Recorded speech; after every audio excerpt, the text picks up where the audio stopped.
नमस्कार साथीहरु, यहाँहरु सम्पूर्णलाई स्वागत छ हाम्रो युट्युब च्यानल प्रो टेक्निकल सोलुसनमा। आज फेरि म तपाईहरुमा आज एउटा नयाँ भिडियो लिएर आइरहेको छु,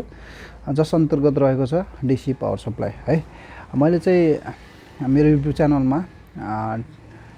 बेसिक इलेक्ट्रोनिक्स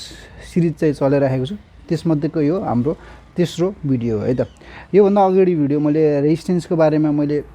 त्यहाँ तपाईहरुको बारेमा रेजिस्टेन्सको बारेमा सबै कुराहरु चाहिँ मैले त्यहाँ उल्लेख गरेको थिएँ। कृपया त्यो भिडियो चाहिँ हेर्न चाहनुहुन्छ भने तपाई कृपया आई बटनमा गएर चाहिँ यहाँ देखिरहेको छ होला माथि, त्यसमा गएर तपाईहरु चाहिँ हेर्न सक्नुहुनेछ। र साथै च्यानलमा नयाँ हुनुहुन्छ भने कृपया च्यानललाई सब्स्क्राइब गरिदिनु होला र भिडियोलाई लाइक, शेयर र कमेन्ट गरेर हाम्रो मनोबल चाहिँ अझै बढाइदिनु होला है त। म भिडियो ढिलो नगरी म सुरु गर्न गइरहेको छु। यो रहेको छ हाम्रो सनसाइनको डीसी पावर सप्लाई P3210D है। यो भनेको चाहिँ हाम्रो 30 भोल्ट 10 एम्पियरको पावर सप्लाई हो। यो पावर सप्लाई चाहिँ किन युज गरिन्छ त? तपाईले विभिन्न किसिमका रिपेयर शपहरुमा जस्तै मोबाइल रिपेयरिङ है, त्यसै गरी ल्यापटप रिपेयरिङ र विभिन्न किसिमका इलेक्ट्रोनिक्स रिपेयर शपहरुमा चाहिँ यो पावर सप्लाई चाहिँ तपाईहरुले देखिराख्नुहुन्छ होला। तपाईले बाहिरबाट हेर्दाखेरि चाहिँ वहाँ जुन चाहिँ टेक्निशियनहरुले चाहिँ एकदम यो पावर सप्लाईलाई चाहिँ युज गर्छन्। नभए नि यस्तै खालको पावर सप्लाईहरुलाई चाहिँ युज गरेर चाहिँ आफ्नो रिपेयरिङ कार्यहरु चाहिँ गर्छन् है त। र आज म तपाईहरुलाई यो पावर सप्लाई चाहिँ कसरी चलाउने भन्ने विषयमा चाहिँ म तपाईहरुलाई एकदम फुल भिडियो चाहिँ तपाईलाई दिन गइरहेको छु। भिडियो चाहिँ एकदमै थोरै हुनेछ होला, तर एकदमै महत्त्वपूर्ण ज्ञानमूलक हुनेछ है त। ढिला नगरी मैले यसलाई चाहिँ के गरे, यसको के हुन्छ भन्दा पछाडीपट्टि चाहिँ के हुन्छ, यसको पछाडीपट्टि छ हाम्रो, हेर्नुस् त यहाँ हाम्रो यो रहेको छ। हेर्नुस् है, हेर्नुस् त यहाँ देखाएको छ होला। हाम्रो ज्याकलाई मैले हटाए एकछिन। ल हेर्नुस् त इनपुट भोल्टेज रहेको छ 220 देखि 240 भोल्ट है। त्यसैगरी रेटेड करेन्ट छ हाम्रो 6 एम्पियरको रेटेड करेन्ट छ। मेड इन चाइना हो, सनसाइनको हो। यहाँ तलपट्टि देखेको छ भने यहाँ एउटा फ्युज दिएको छ है, तलपट्टि चाहिँ हाम्रो यसको प्रोटेक्सनको लागि। र साइडमा यो के छ, फ्यान रहेको छ। यसलाई चाहिँ यसरी हाम्रो ट्रिपल 3 पिन वाला ज्याक लाग्छ यहाँ, यसरी हाम्रो ज्याक लगाउने हो है। त्यसैगरी मैले यसलाई चाहिँ पावरमा चाहिँ जोइन गरिसकेको छु। मैले यसलाई ढिलो नगरी चाहिँ पावर अन गरेँ है त। ल हेर्नुस्, ओके मैले त अन गरेको छैन। ल हेर्नुस् है त, मैले यसलाई सिरिजमा लगाएर मैले के गरेँ, यसमा पावर अन गरेँ है त। यसको काम हो, मुख्य काम भनेको जस्तै अब हाम्रो इलेक्ट्रोनिक्स पार्टमा चाहिँ मैले चाहिँ मोबाइल फोन चाहिँ रिपेयर गर्दैन, तर इलेक्ट्रोनिक्स आइटमहरू चाहिँ जस्तै पिसिबीहरू भयो त्यो चाहिँ रिपेयर गर्छु, त्यसमा चाहिँ हाम्रो काम लाग्छ। अब यसको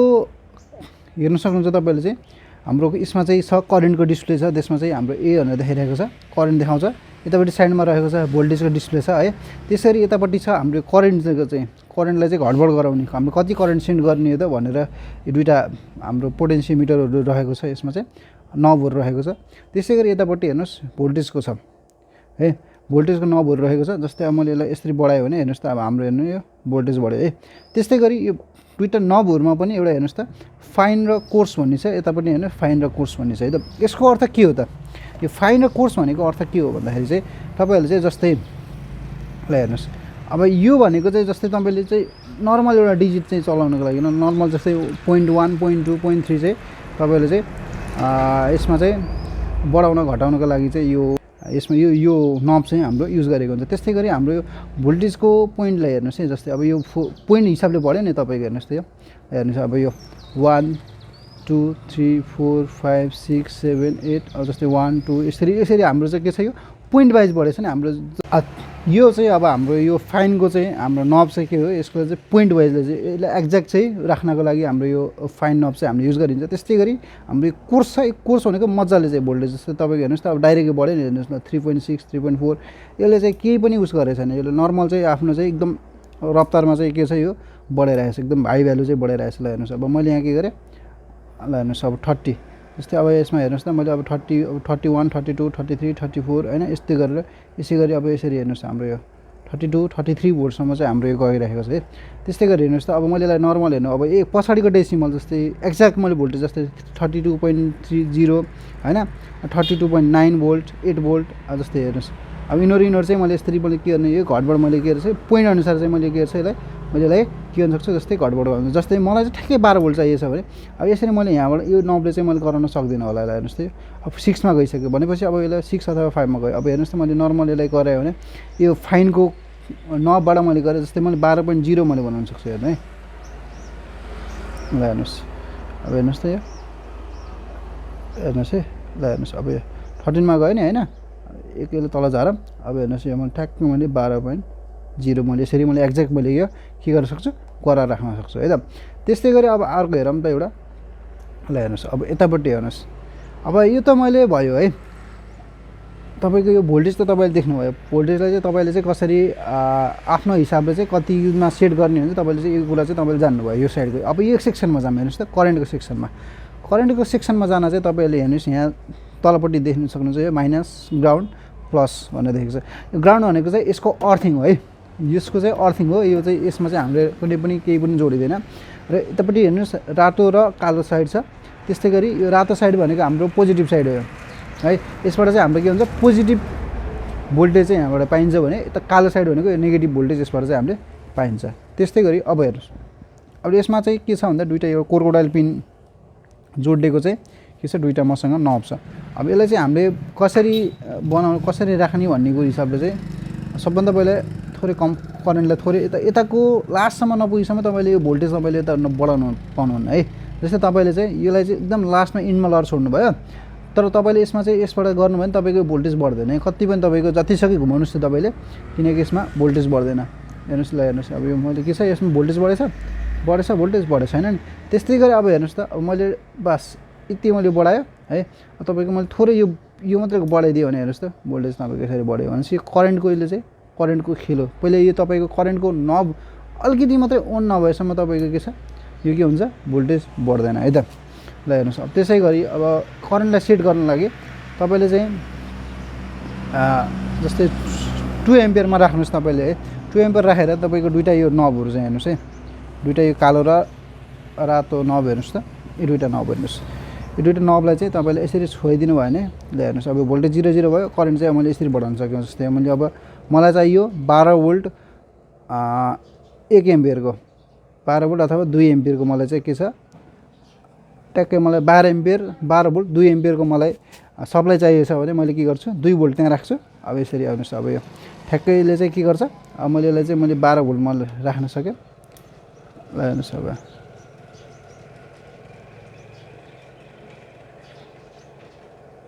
ल हेर्नुहोस् थोरै मैले यसलाई अब यो फाइनकोले नबले चाहिँ मैले यसलाई के गरेँ ठ्याक्कै नर्मल मैले ट्याक्क 12 भोल्टमा ल राखेँ ल हेर्नुहोस् 12 भोल्टमा ल राखेँ ल हेर्नुहोस् ल हेर्नुहोस् त 12 भोल्टमा लगाएर मैले राखेँ है भनेपछि 12 भोल्टमा राखेँ भने जस्तै अब यसमा हेर्नुहोस् मजाले हेर्नुहोस् त स्पार्कलिङ गर्दा मजाले भयो नि ल हेर्नुहोस् स्पार्कलिङ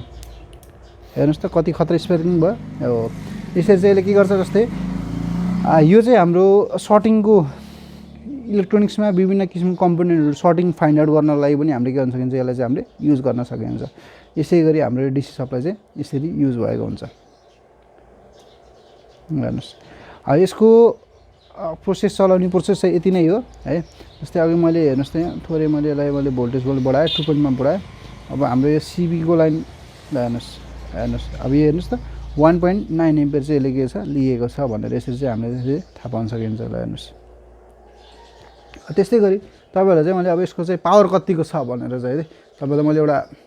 सानो डेमो देखाउन गएँ जसमा चाहिँ मैले एउटा सानो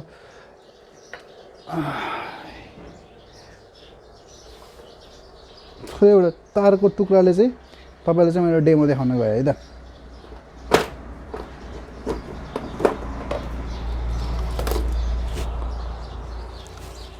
पोज गर्न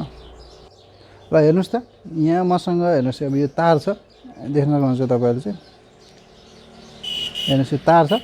यो तारलाई चाहिँ अलिकति लगाउनुहोस् त यो तारमा चाहिँ मैले एम्पियर हेर्नुहोस् त मैले कति सेट गरेको छु हेरौँ है मैले चाहिँ यो 1 एम्पियर सेट गरेको छु भने अब यसमा हेर्नुहोस् मैले यसमा चाहिँ तपाईँको यो तार हेर्नु मजाले जलाइदिन्छ हेर्नुहोस् है अब हेर्नुहोस् त तार मजाले जलाउँछ हेर्नुहोस् एकदम हिट भएर ल हेर्नुहोस् जल्यो नि हेर्नुहोस् त जस्तै मैले अब यसलाई चाहिँ थोरै मैले बढी एम्पियरमा सेट गरेँ जस्तै तपाईँको हेर्नुहोस् त यो तार हेर्नुहोस् यसलाई हेर्नुहोस् देखेको जन देख्नुभयो हेर्नुहोस् ल हेर्नुहोस् हेर्नुहोस् ल हेर्नुहोस् पुरै एकदम हेर्नुहोस् त ल हेर्नुहोस् है पुरै ल हेर्नुहोस् है एकदम कति पावरफुल छ यो ल हेर्नुहोस् है ल हेर्नुहोस् है मजाले हेर्नुहोस् त ल हेर्नुहोस् है यसरी यो के छ यसले पुरै मजाले चाहिँ यो हाम्रो चाहिँ जस्तै 10 भोल्टको चाहिँ तपाईँहरूले चाहिँ जस्तै यसमा चाहिँ ब्याट्रीहरूबाट यसबाट चाहिँ ब्याट्रीहरू चार्ज गर्न पनि सक्नुहुन्छ हैन त्यस्तै गरी कुनै पनि जस्तै इलेक्ट्रोनिक्स जस्तै अब हाम्रो यो पिसिबी बोर्डहरू चाहिँ हामीले मर्मत गर्नको लागि हामीले युज गरिन्छ यो जस्तै अब यसमा चाहिँ सर्टिङ पत्ता लगाउनको लागि र साइडमा यसमा चाहिँ जस्तै तपाईँहरूको आइसीहरू चाहिँ 0.1 देखि लिएर तपाईँको 2 भोल्टसम्म 3 भोल्टसम्म अपरेट हुने आइसीलाई चाहिँ पावर सप्लाई हामीले दिनु पर्यो नि हैन त्यसको हिसाबले चाहिँ यसमा यसले चाहिँ एकदम बढी हेल्पफुल काम गर्नेछ र यसले चाहिँ हामीले यसरी नर्मल्ली यसरी चलाउन सकिन्छ है यदि अब यसको अर्को भिडियोमा चाहिँ मैले यसमा भित्र भएको इन्टरनल